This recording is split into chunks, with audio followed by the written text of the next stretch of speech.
자, 여러분 교재 142페이지에 제 7절이고요. 네, 지구 단위 계획 편입니다. 아주 중요해요. 네. 지구 단위 계획의 의의부터 이제 설명을 드릴 거예요. 처음 듣는 건 아니죠.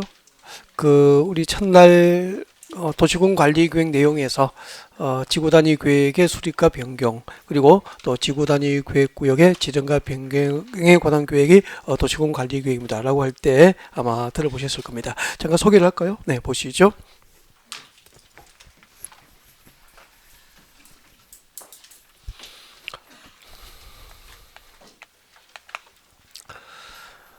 지구 단위 계획이에요. 네, 지구 단위 계획. 지구 단위 계획을 수립하고 변경하는 것은 무엇을 결정합니까? 도시군 관리 계획으로 입안하여서 결정한다고 배웠습니다. 첫날 배운 거예요. 그리고 그 지구 단위 계획을 수립하기 위해서 지정과 변경, 그 지정과 변경을 도시군 관리 계획으로 결정 고시한 구역을 무엇이라고 하는 거죠? 지구 단위 계획 구역이라고 하는 거죠. 그러면은 일단은 지구 단위 계획이 무엇인지에 대한 정확한 개요 설명을 다시 한 번 더 드리고, 그리고 이제 도시적과 도시적 밖으로 구분합니다. 구분해서 넓게 보셔야 되니까 일단은 도시적에서 지구 단위 계획구를 지정하여 개발할 수 있는 대상, 지구 단위 계획구역의 지정 대상을 공부해요. 그리고 도시적 밖에서 또 어떤 동네를 지구 단위 계획을 결정해서 개발할 수 있는지 도시적과 도시적 밖으로 구분해서 지구 단위 계획 수립 대상을 공부하고요. 그리고 이제 지구 단위 계획으로 무엇을 결정하게 되는지 지구 단위 계획 내용을 공부하는 방법으로 이렇게 해서 크게 한 세 가지. 나중에 이제 지구 단위 계획 구역 지정을 결정고시하면은 3년 내에 지구 단위 계획을 결정해야 되거든요. 3년 내에 지구 단위 계획을 결정 안 하면은 3년이 되는 날의 다음 날 구역 지정 결정고시의 효력이 실효됩니다. 이런 내용들을 중심으로 해서 크게 이렇게 두 가지 내용, 그리고 개요하고 실효 규정을 소개하는 방법으로 그렇게 이번 시간에 강의를 준비합니다. 자, 도시군 관리계획 중에서 지구 단위 계획이 무엇일까요? 라고 하는 개요 설명드리겠습니다. 이거는 첫날 다 설명드렸거든요. 네, 그래서 다시 한번 복습이니까 그냥 가만히 한번 보시고 첫날 1, 2월 첫 주에 들었던 기억들을 한번 되살려보는 그런 기회가 됐으면 좋겠습니다. 아셨죠? 네. 자, 이렇게 되죠. 대답하십시오. 여러분, 여기는 서울시고 우리 서울시는 한 개의 도시잖아요. 이렇게 한 개의 도시나 한 개의 군 관할구역, 관할구역 단위로 수립하는 국토계획이 무엇이죠? 아니거든. 한 개의 도시나 군 단위로 수립하는 국토계획은 도시군 계획이지. 하나의 도시, 하나의 군 단위로 수립하는 국토계획은 도시군 계획이죠. 알고 계셨죠? 그죠? 네. 괜찮아. 처음이니까 그렇죠. 이렇게 반복하다가 점차 이제 여러분 실력이 쌓이게 되는 거지 처음부터 물으면 다 대답하시면 저도 뭐 할 거예요. 그죠? 네.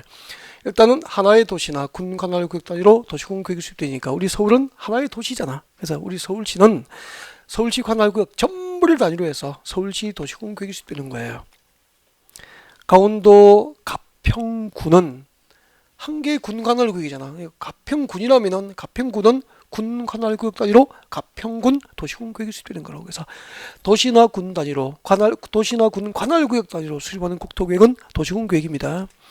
전 국토를 대상으로 하는 국토계획에는 국토종합계획이 있었고, 광역계획을 단위로 하면 뭐죠? 광역도시계획. 군 또는 시 또는 군 관할구역 단위로 수립하면 도시군 계획, 그렇게 되는 거잖아.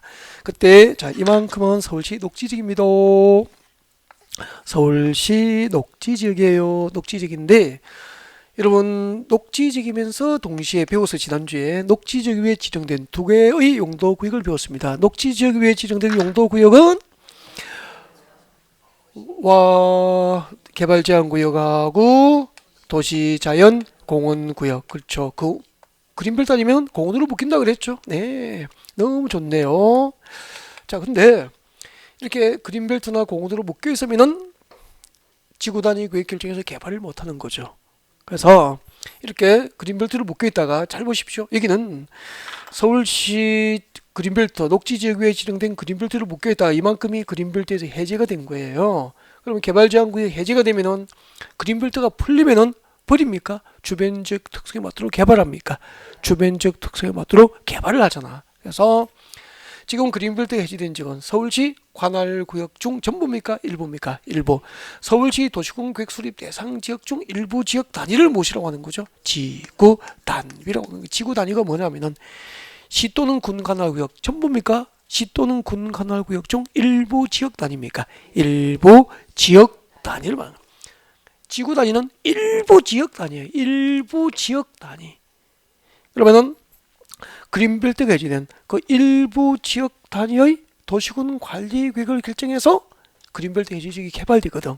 그 일부 지역 단위의 도시군 관리 계획을 무엇이라고 합니까? 지구 단위 계획이라고 하는 거잖아.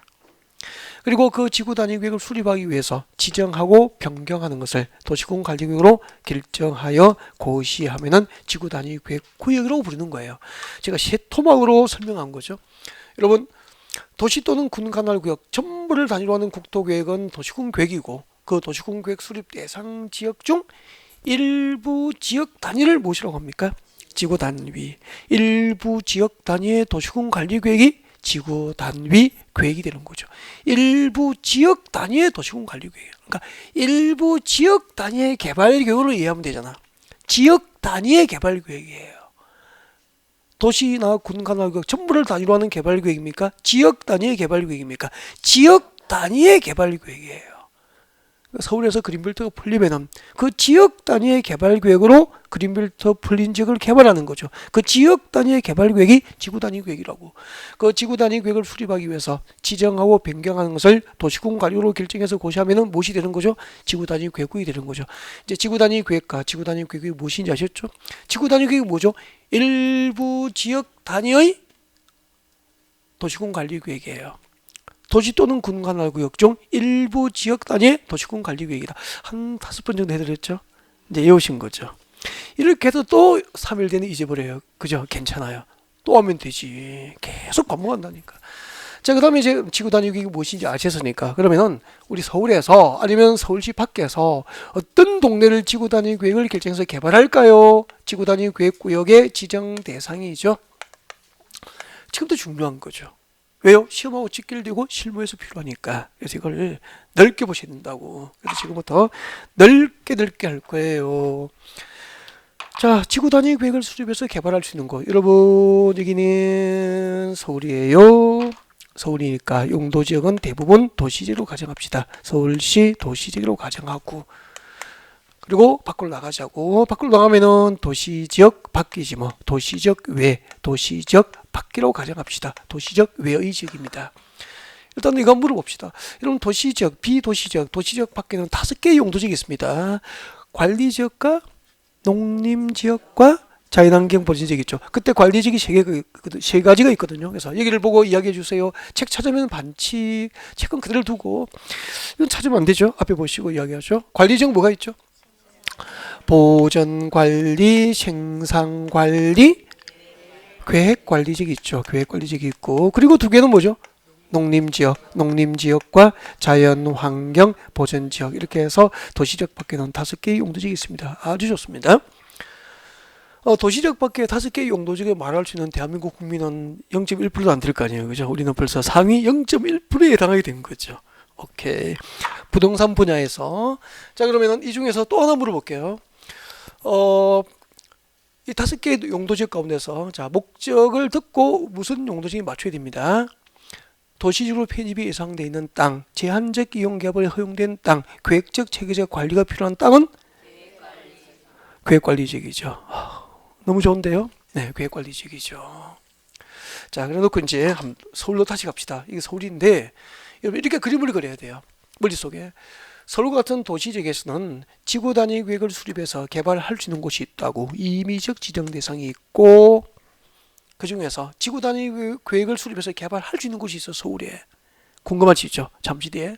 그 다음에 그 중에서 일정한 요건을 갖추면 반드시 지구 단위 계획을 결정해서 의무적으로 개발을 해야 합니다. 그래서 지구 단위 계획 구역은 도시지역에서는 임의적 지정 대상과 의무적 지정 대상이 법에 규정되어 있는 거예요. 일단 이렇게 분류를 하면 체계적으로 이해가 되는 거잖아.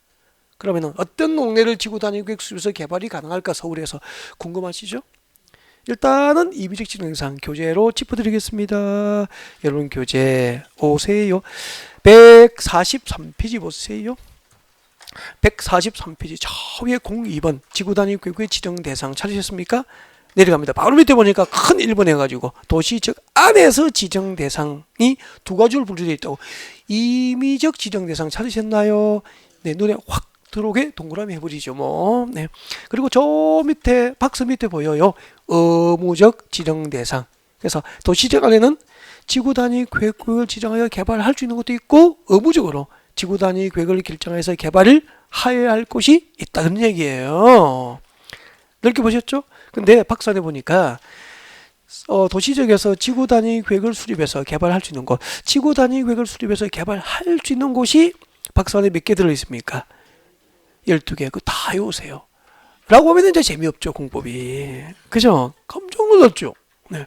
그래서 1번부터 7번까지 읽어보시면 돼. 동그라미 1번부터 7번까지 앞으로 묶어서 읽어보시면 되니까 별표하셔야 됩니까? 알 적어야 됩니까? 알 리딩 읽어보자고 표시해놓고 한번 읽어보시고 8번은 별표하고 싶습니다. 8표를 별표하고 싶고요. 이제 8번을 이해하면 되니까 이해하면 외워지는 거거든요. 네, 그래서 고개를 드시면 됩니다. 8번을 네, 별표 두고 들보시면 됩니다. 우리 이렇게 생각하고 여기 서울인데 여보세요. 서울시에서 녹지주로 묶여 있어. 여기는 서울시 관할구역에 녹지주로 묶여 있는 땅이라고. 우리가 상식으로 녹지주로 묶여 있는 땅을 녹지주로 묶어 서울시에서 녹지적으로 용도지를 결정고시 해놓고 그 땅을 서울시에서 지구 단위 구역 결정해서 개발할 수 있어 없어? 없죠. 그러니까 녹지주로 묶여 있는 상태에서는 지구 단위 구역 수립이 안 돼요. 안 되고 이만큼이 녹지지역이었다가 있잖아요. 녹지지역이었다가 용도지역이 변경되면 되는 거야. 이 땅이 녹지지로 묶여있다가 주거지역, 상업지역, 공업지로 변경되면 개발이 가능해지죠. 그래서 녹지지역에서 도시, 주거지역, 상업지역, 공업지역으로 용도지역이 변경된 지역은 시에서는 지구단위 구역 결정해서 개발을 할 수 있게 되는 거예요. 알겠죠? 그러면 이렇게 생각하시면 되잖아. 앞으로 서울시 관할구에서 녹지주로 묶여있다가 주거지역, 상업지역, 공업지로 풀리면은 용도지역이 변경된 지역은 서울시에서 그냥 둡니까? 지구단위 구역구역 지정합니까? 지구단위 구역구역 지정을 결정고시 할 수 있고 3년 내에 그 지역 단위의 개발 계획인 지구단위 구역 결정해서 개발하게 되는 거예요. 공적으로 개발하는 거예요. 지구단위 계획은 일부 지역 단위 도시군 관리 계획이니까 지구단위 계획을 결정해서 개발하면은 사적 개발입니까? 공적 개발입니까? 공적 개발이 되는 거라고. 그 다음에 또 하나 여기요. 서울시 녹지 지역 위에 두 가지 용도구역이 있습니다. 개발 제한구로 묶여 있고 나머지는 그린벨트, 나머지는 공원으로 묶여 있죠. 도시 자연 공원구역으로 묶여 있잖아. 그리고 여기를 맞춰 보십시오. 서울시 도시지역과 그 주변 지역에서 무질산 시가지 개발이 이루어지면은 이 무질산 시가지 개발을 방지하려고 만든 용도 구역이 뭐죠? 와, 대단하시다. 이것이 시가와초준 구역이잖아. 그럼 봐요. 그린벨트로 묶여있고 공원으로 묶여있고 시가와초전구역으로 무질산 시가지 개발을 방지하려고 일정한 기간 동안 시가지 개발이 유보된 이 동네에서는 지구단위 구역 결정해서 개발할 수 있어 없어? 없고 개발제한구역과 도시자연공원구역과 시가와초전구역과 공원동으로 묶여있다가 해제가 되면은 지구단위 구역을 결정해서 지구단위 구역구역을 지정하고 3년 내에 지구단위 구역 결정해서 그 결정된 지구단위 구역으로 공적 개발이 이루어지는 거예요. 벌써 머릿속으로 입체적으로 한번 이해하신 거잖아. 여러분 교재 보십시오. 8번 동그라미 8번 박산에 출 것이십시오. 개발제한구역과 도시자연공원구역과 시가와초전구역 또는 공원까지 줄 거예요. 이렇게 묶여있으면 지구단위 구역 결정해서 개발할 수 있어 없어? 없어. 그 뒤에 보라고. 묶여있다가 뭐가 되는 구역이죠? 해제되는 구역이죠. 앞으로 도시적에서 개발제한구역과 도시자연공원구역과 시가와초전구역과 그죠? 공원도로 묶여있다가 해제가 되는 구역은 지구단위 구역 결정해서 개발이 가능한 거예요. 그리고 그 밑에 줄 것이십시오. 녹지주로 묶여있다가 무수로 용도지역이 변경되면은 주거, 상업, 공업 지역으로 용도지역이 변경되는 지역도 지구단위 구역 수립이 가능하다 이 말입니다. 됐습니까? 그러면 별표해 드리는 거 8번은 꼭 외웠으면 좋겠습니다. 근데 잠깐만요. 여보세요. 잠깐만. 여러분 여기요. 제가 용도구역 설명할 때 인천을 예를 들었거든. 그럼 이게 인천이라면 여기는 인천 앞바다, 공유수면 바다가 있겠죠. 그죠? 그때 우리는 수단자원 보호육성이 필요한 공유수면 수산자원의 보호 육성에 필요한 공유 수면과 그 인접된 토지를 대상으로 수산자원 보호구역이라고 하는 용도구역이 지정됐잖아요. 근데 금방 거기에 개발제한구역과 도시자연보호구역과 시가바주정구역과 공원으로 묶였다가 해제가 되면은 지구단위구역 수립이 가능하잖아. 근데 수산자원 보호구역은 보여요, 안 보여요? 안 보이죠. 이유가 뭐냐면은 봐요.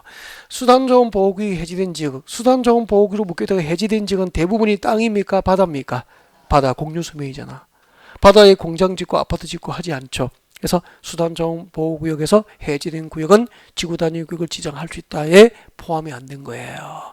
아, 역시 위치를 알아야 되고. 그래서 지난주에 그림 그려서 설명한 거라고. 위치도 알아야 되는 거잖아. 이해가 됐죠? 그러면 시험 낼 때 개발제한구역, 도시자연공원구역, 시가바주정구역 그 세 개의 용도구역에 들어갈 수 없는 게 뭐죠?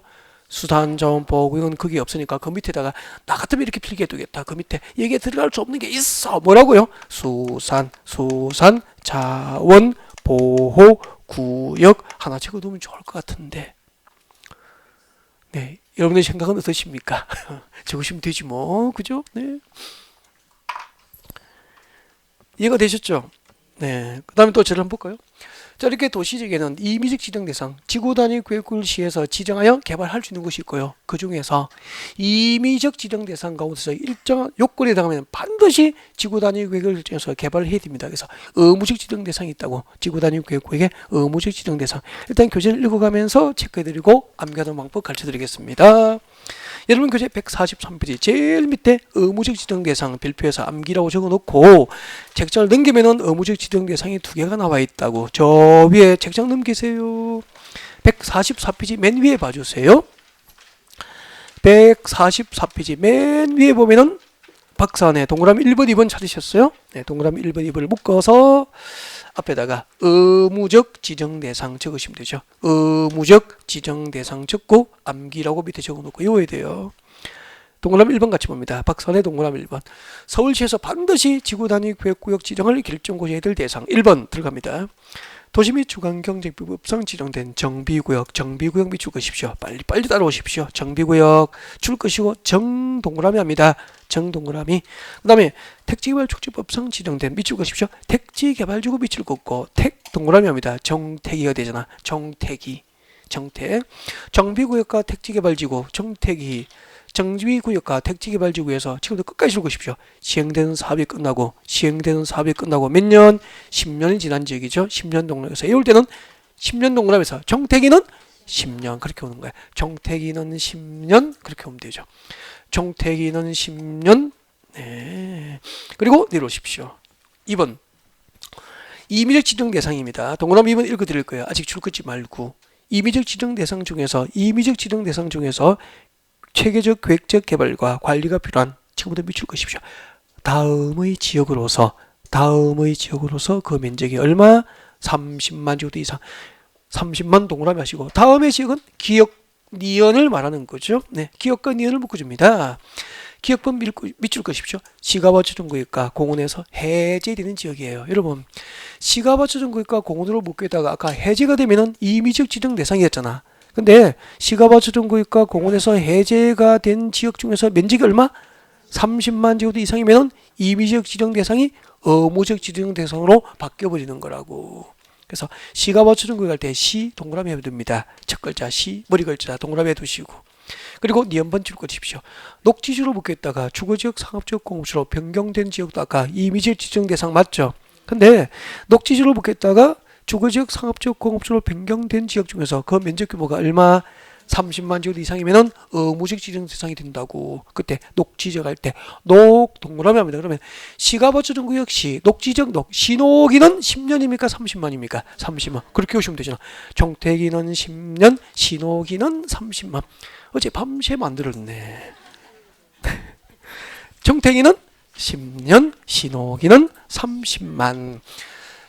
이 암기 사항이 또 많으면 안 돼요. 그래서 이거 절대적으로 외워버려서 이거 외우면 하나 맞추기지 막 그렇게 생각하거든. 그래서 가끔 양념으로 이렇게. 네. 의무적 지정 대상 어떻게 왔죠? 정택이는 몇 년이죠? 10년. 정택이는 10년 그렇게 왔죠. 그리고 2번 신호기는 30만. 그렇죠. 정택이는 10년, 신호기는 30만. 그렇게 웃으면 좋겠습니다. 이렇게 외웠는데 나중에 이제 정택이가 누군지도 모른다. 이걸 공인중개사부서 외웠는지, 부동산 공급에서 외웠는지, 결혼식은 외웠는지, 정택이가 초등학교 친구인지, 중학교 동창인지, 뭐 군대 동기인지 이제 구별이 안 되고 막 그렇죠. 그러면은 정택이를 2번 죽이는 거지 뭐. 정택이는 10년, 신호기는 30만. 연습하십시오.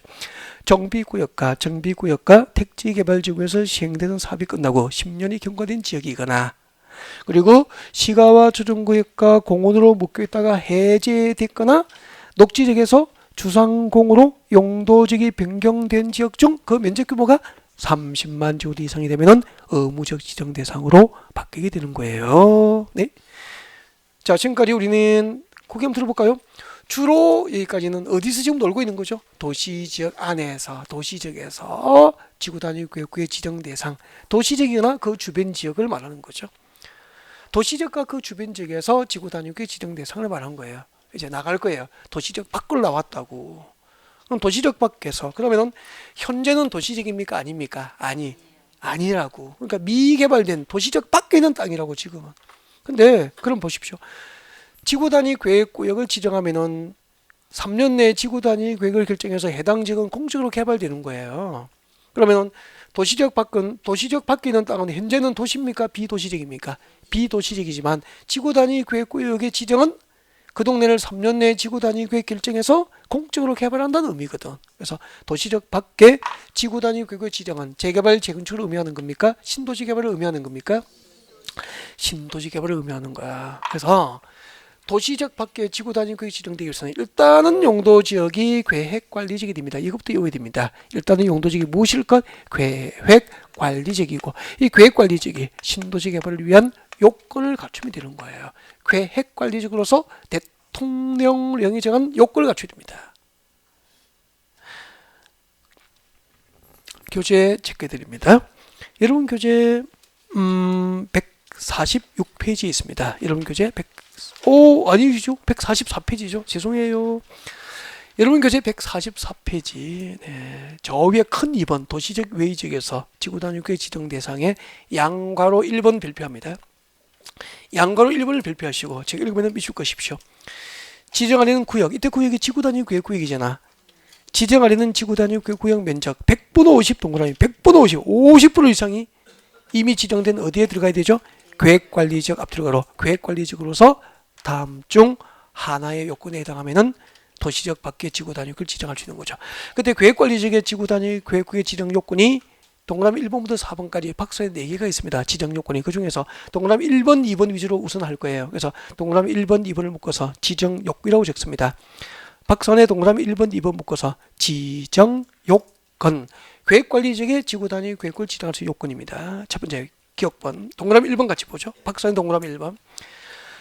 자, 계획관리지역 외에 줄 것이십시오. 계획관리지역 외에 지구단위구역에 포함할 수 있는 용도지역은 생산관리지역과 보전관리지역일 것 줄 것이십시오.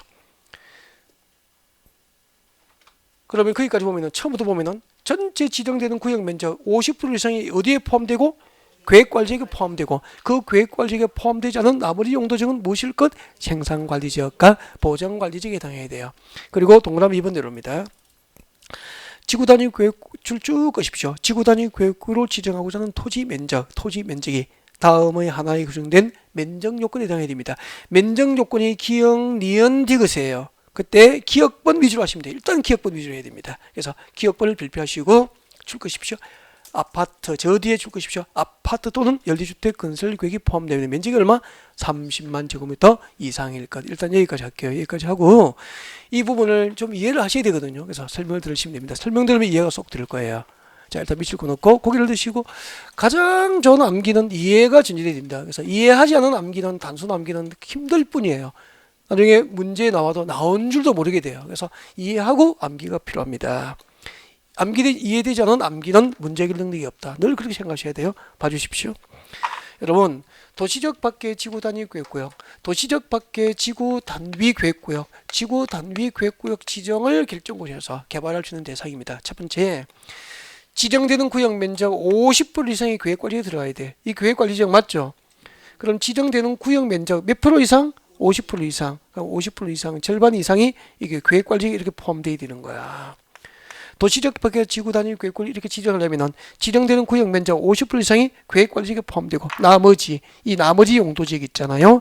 계획관리지역에 포함되지 않은 이 나머지 용도 지역이 첫 번째 무엇일 것? 그렇죠.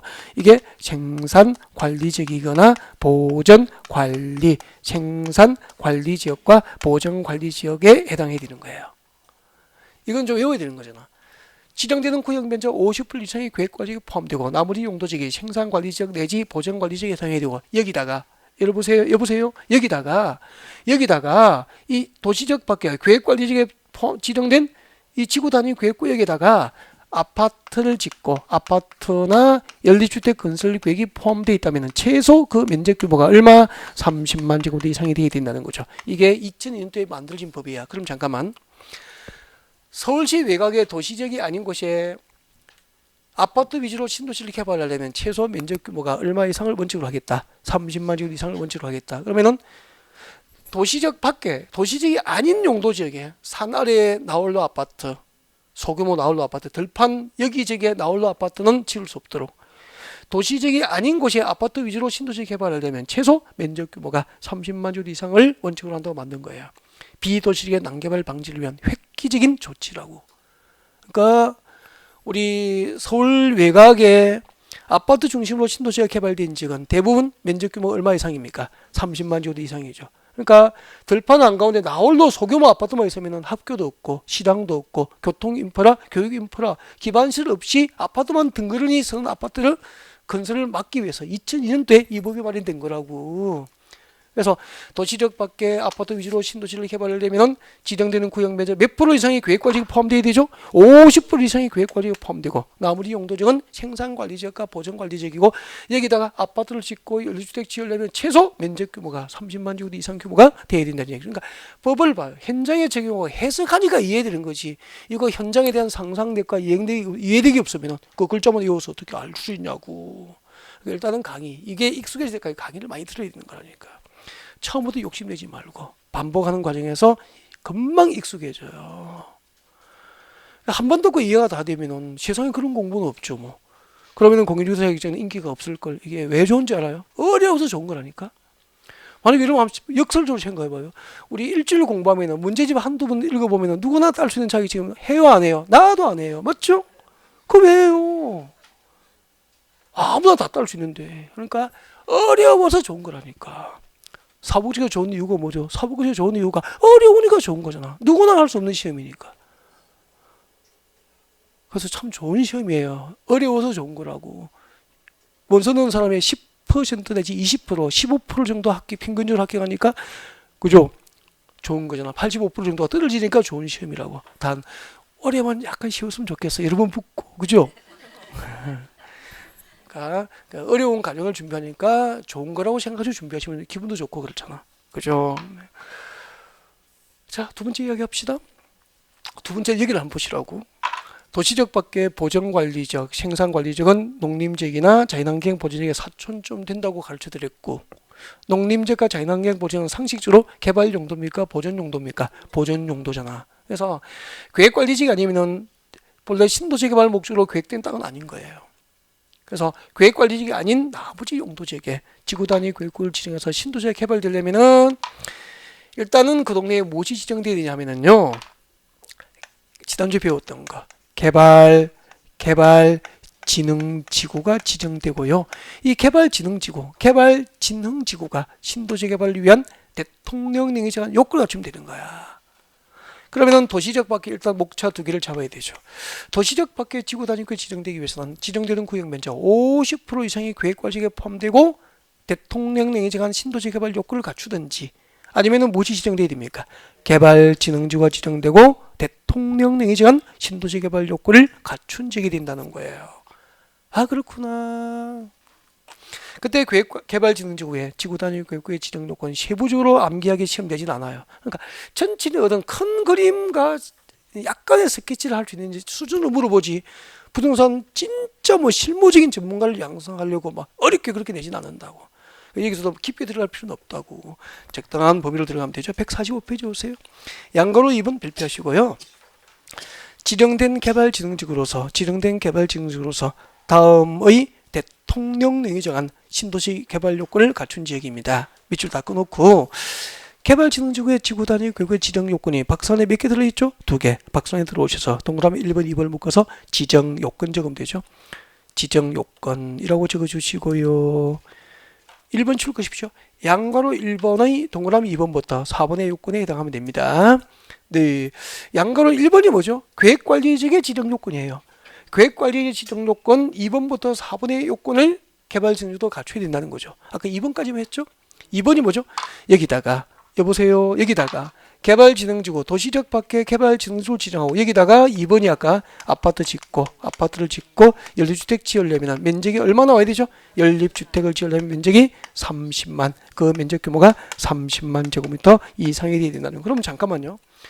도시적 밖에 지구 단위를 지정할 때는 첫 번째 계획관리지역 지정되는 구역 면적 절반 이상이 계획관리지역에 포함되면 돼요. 그리고 개발진흥지구로서 대통령령이 정한 요건을 갖추면 돼요. 그때 대통령령이 정한 요건 중에서 하나만 외우면 되잖아. 둘 모두 아파트를 짓고 연립주택 건설할 계획이 포함됐다면 최소 면적이 얼마나 나와야 됩니까? 30만 제곱 이상 규모가 돼야 되는 거죠. 그럼 나중에 여러분 실무할 때요. 이런 건 제가 이제 가외로 그냥 말씀드리는 건데 시험하고는 좀 관계가 없지만 나중에 실무적으로 여러분이 부동산 할 때 현재 서울시 외곽의 도시적이 아닌데 개발진흥지구 지정은 개발진흥지구 지정을 했다는 것은 해당 관할 자치단체가 지구단위 계획구역 지정해서 개발을 하겠다는 첫걸음이잖아요. 그러면 계획관리지가 아닌 나머지 용도지역의 개발진흥지구 지정은 일단은 주변 지역의 경제력 가치 땅값을 올릴까요? 떨어뜨릴까요? 올리겠죠. 고급 정보잖아. 고급 정보. 그러니까 솔직히 여기서 부동산은 도시적 밖에 개발진흥지구 지정에 대한 고급 정보, 그 정보가 고급 정보라면은 그 고급 정보 하나면 1년 먹고 사는 게 부동산은 아니에요. 이런 곳에 내 고객으로 하여금 여기에 아파트 위주로 신도시가 개발됨으로 인해서 여기에 내 상가 용지 분양받기 위해서 프리미엄을 붙일 수 있게 만들어주고 컨설팅을 해줄 수 있고 프리미엄 붙기 컨설팅 해줄 수 있고 그리고 그 주변 지역에 개발 후광 효과가 있는 지역에 투자하기 위해서 고객의 부동산 가치를 높여줄 수 있는 능력, 그런 능력 아닐까요? 그러면은 도시적 밖의 개발진흥지구 지정 다 배웠잖아. 용도지구의 지정이잖아. 용도지구 지정하려면 도시군관리구를 입안해서 결정해야 되잖아요. 기초에서 하겠죠? 주민의견 청취 과정에서 그 고급 정보는 비밀입니까? 또 공개됩니까? 공개되잖아. 그러니까 제가 하시고 싶은 이야기는 나중에요. 자격증 따고 부동산 하잖아. 하서 처음에 출근하면 다 사무실에 앉아서 이제 컴퓨터로 뭐 거래 정보망에 새로운 물건 올리고 내리고 뭐 이런 거 하죠. 그죠? 하다가 나머지 게임도 하고 뭐 심심하면 이렇게 하잖아. 고스톱도 하고.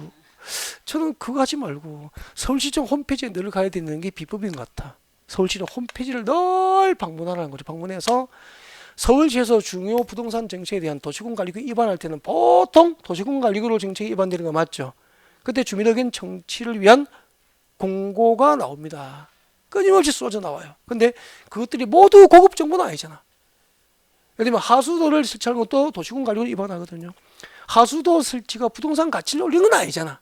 그러니까 전부가 고급 정보가 아니라는 거죠. 그러니까 한 50개 넣으면 그 중에서 한두 개만 고급 정보가 있어도 되는 거지 않느냐는 거죠. 그러니까 1년에 계속 서울시청 홈페이지를 방문해서 지켜보고 도시군관리구 어떤 정책이 입안되든지 지켜보고 유용한 정보라면 현장을 가고 전문가 컨설팅해서 내 고객을 이런 곳에 유치하고 그런 식으로 부동산 활동이 이루어져야 되는 거 아닐까.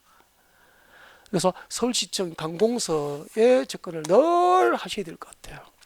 매일 신문을 보듯이 고급 정보를 찾아서 그런 헌팅이 필요한 거예요. 그죠? 네. 저보다 더 잘 아시겠지만 죄송해요. 지금까지 뭐 했죠? 지구단위 교육의 지정 대상. 지구단위 교육의 지정 대상. 도시적과 도시적 밖으로 나누었죠? 도시적 밖의 지구단위 교육을 지정할 수 있는 대상.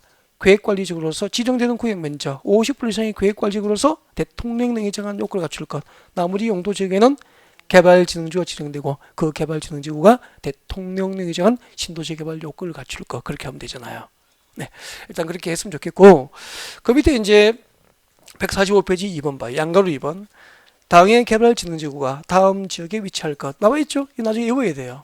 나중에 외워야 되는데 7월달 정도 외우라고 하죠. 안 외우라고 하죠. 자, 일단 기업권 보겠습니다.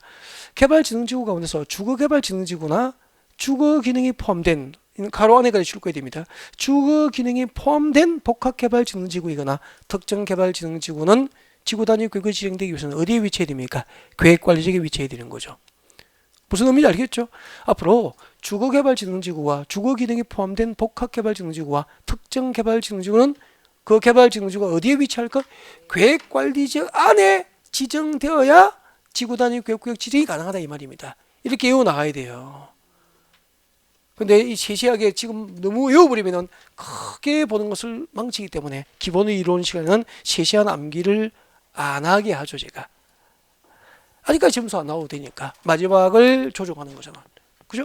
자, 그러면은 이제 지구단위 구역이 지정됐을 때 지구단위 구역으로 무엇을 결정하게 될까요? 146페이지 오시면 됩니다. 146페이지 올려서 03번 지구단위 계획 내용 등이 나와 있습니다. 별표하시고요. 지구단위 계획 내용을 별표하셔야 되고요. 읽어드릴 거예요. 지구단위 계획구의 지정 목적을 달성하기 위해서 지구단위 계획에는 출 것이십시오. 다음 사항 중에서 출 것이십시오. 다음 사항 중에서 동그라미 3번과 5번의 사항을 포함한 2 이상의 사항이 포함되어야 한다. 여러분, 지구단위 계획을 결정할 때 포함시켜야 할 사항이 박스 안에 몇 개 들어있죠? 지구단위 계획 내용에 포함시켜야 할 대상이 몇 개 들어있죠? 9개. 동그라미 1번부터 9번까지 있잖아. 그 중에서 2번하고 3번하고 5번이죠. 3번과 5번의 사항을 포함한 2개 이상의 사항을 포함시켜야 한다고 했으니까 박스 안에 3번하고 5번을 묶어줍니다. 박스 안에 동그라미 3번, 5번을 묶어주세요. 3번, 5번을 묶어서 앞에 적으십시오. 의무적 포함사항. 지구단위 계획 결정할 때 의무적으로 포함시켜야 됩니다. 의무적 포함사항. 지구단위 계획 결정할 때 의무적으로 포함시켜야 할 사항입니다. 의무적 포함사항이라고 적으시고 밑에다가 암기라고 적으 3번하고 5번을 암기하지 않으면 고발할 거예요.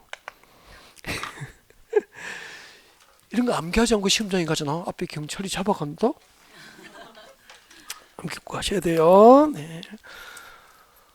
그리고 동그라미 1번은 상징적으로 이해하셨으면 좋겠습니다. 박스 안에 동그라미 1번 밑줄 가십시오. 용도지역, 용도지구를 대통령령이 정하는 범위에서 3번 변경하는 사항까지 밑줄 것이고요. 지금 제가 체크를 해드린 게 1번, 3번, 5번이잖아요. 이것도 외우는 게 아니라 그냥 외워야 되는데 그냥 외우는 건 아니잖아. 이해가 필요합니다. 그래서 지금부터 여러분이 이것을 이해하고 전문 지식으로 활용할 수 있도록 그 수준으로 설명드립니다. 그래서 앞을 보시면 되죠. 지구단위 계획 내용. 이것도 설명 듣고 이해가 돼야 돼요. 그냥 외우는 게 아니라니까. 그래서 이걸 다 외워요. 모든 수준이 거의 다 외워요. 선생님들 다 외우라 그래요. 이 부분은. 다 외워요. 외우는데 시험 나와도 나올지도 모르고 나중에 실무적으로 활용을 못하는 거예요. 왜 그렇죠? 이해가 안 되니까. 해석해서 활용할 줄 모르는 거죠. 그래서 전문가 수준으로 이해하고 해석, 활용할 수 있도록 설명드릴 거예요. 집중하는 게 좋죠. 교재 보지 마세요. 설명 들어야 돼요. 이런 설명을 듣기 위해서 오신 거라고.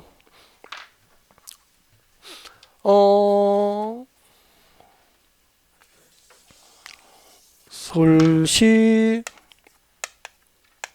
녹지지역이에요. 녹지지역입니다. 적는 거 아니에요. 이런 거 적지 뭐 설명 들어요. 적을 필요 없는 거예요. 이해를 하셔야 되죠. 녹지지역이라고. 용도지역이 뭐라고요? 잘 보세요. 이곳이 용도지역이 서울시 녹지지역이라고. 동시에 개발제한구를 묶여 있다고. 그린벨트 개발제한구역. 용도구역은 뭐죠? 개발제한구역이잖아. 그러니까 녹지지역으로 묶어놓고 보십시오. 녹지지역으로 묶어놓고 그 위에 그린벨트를 이중으로 묶었다고 상상됩니까? 그때 그린벨트가 풀렸어. 이만큼. 여기만 딱 보십시오. 이만큼 그린벨트 해지됐다고. 주변은 전부 강남이야. 강남구 주변에 그린벨트가 풀렸다고. 그럼 아까 배웠잖아. 개발제한구역과 도시자연공원구역과 시가와주정구역과 공원으로 묶였습니까? 해제가 됐습니까? 해제가 되면 서울시에서 그냥 냅둡니까? 여기다가 지구단위 계획구역 지정합니까? 지구단위 계획구역 지정을 서울시에서 결정고시 하게 돼. 그럼 이렇게 하면 되네. 서울시 주변에 그린벨트가 풀리면은 서울시에서는 서울시 주변에 그린벨트가 풀리면은 서울시에서는 무슨 일을 하죠? 그린벨트 해제 지역의 지구 단위 계획구역으로 지정을 결정하여 비밀로 합니까? 고시합니까? 고시. 서울시 공보에 전부 고시되는 거야. 그러니까 봐요. 모든 고급 정보는 서울시 공보에 다 나온다는 게 인터넷 홈페이지에 가서 서울시 공보, 서울시가 발행하는 공보를 보셔야 되는 거야. 그린벨트 해제 정보 다 나오잖아 보니까. 해제를 할 때 그냥 해제를 결정했을까? 입안했을까? 입안했겠죠. 입안할 때도 마찬가지. 근데 이 그린벨트 해제, 그린벨트 해제 결정고시는 누가 하죠? 국토교통 장관이 해요. 그때는 국토교통부 관보를 보셔야 되는 거라고. 지구단위 교육 지정에 대한 정보는 서울시에서 결정고시하고 해요. 이렇게 그린벨트가 풀리면 서울시에서 지구단위 구역 지정을 결정고시해. 그리고 그날부터 법에 정해져 있어. 지구단위 구역 지정이 결정고시되면 그날부터 몇 년? 3년 내에 그 지역 단위의 도시공 관리 계획을 결정합니다. 그 결정된 지구 단위 계획으로 그것을 무엇이라고 하죠? 지구 단위 계획이라고 하는 거야. 지구 단위 계획을 3년 내에 공식적으로 결정해서 고시해야 된다니까. 이 지구 단위 계획에 의해서 그린벨트 해제 지역은 공적으로 개발이 이루어지는 거예요. 그러면은 그린벨트 해제, 강남 주변에 그린벨트 풀리면 난리도 아닐 건데, 그죠? 그러면 이 지역의 개발 계획을 좀 알아야, 개발 계획을 알아야 상담이 가능하잖아. 그때 지구 단위로 무엇을 결정하는지 보여드릴까요? 네, 지구 단위 계획 내용. 지구 단위로 무엇을 결정하냐면 1번이 아까 체크해드렸잖아.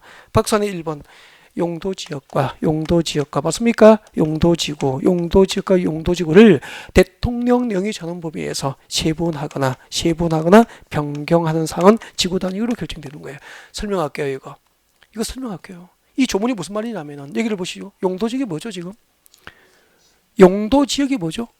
녹지지역이었잖아. 녹지지역이면서 그린벨트였죠. 그린벨트가 풀린 거잖아. 용도지역은 녹지지역 상태로 있죠?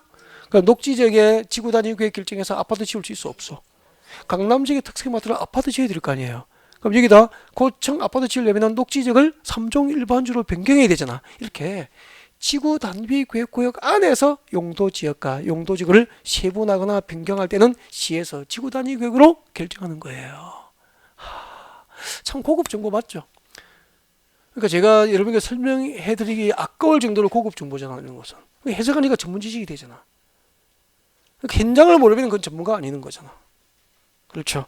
그러면은 앞으로 서울시 주변에 그린벨트가 풀리면은 그 그린벨트 해제된 지역이 공업수로 변경돼서 산업단지가 조성될 건지, 상업수로 변경해서 업무용도의 빌딩 지을 건지, 고층 아파트 지으려고 3종 일반주로 변경할 건지, 지구 단위 계획구역 안에서 용도지역과 용도지구를 대통령령이 정하는 범위에서 세분하고 변경한 것은 전부 지구 단위 구역으로 결정이 되는 거예요.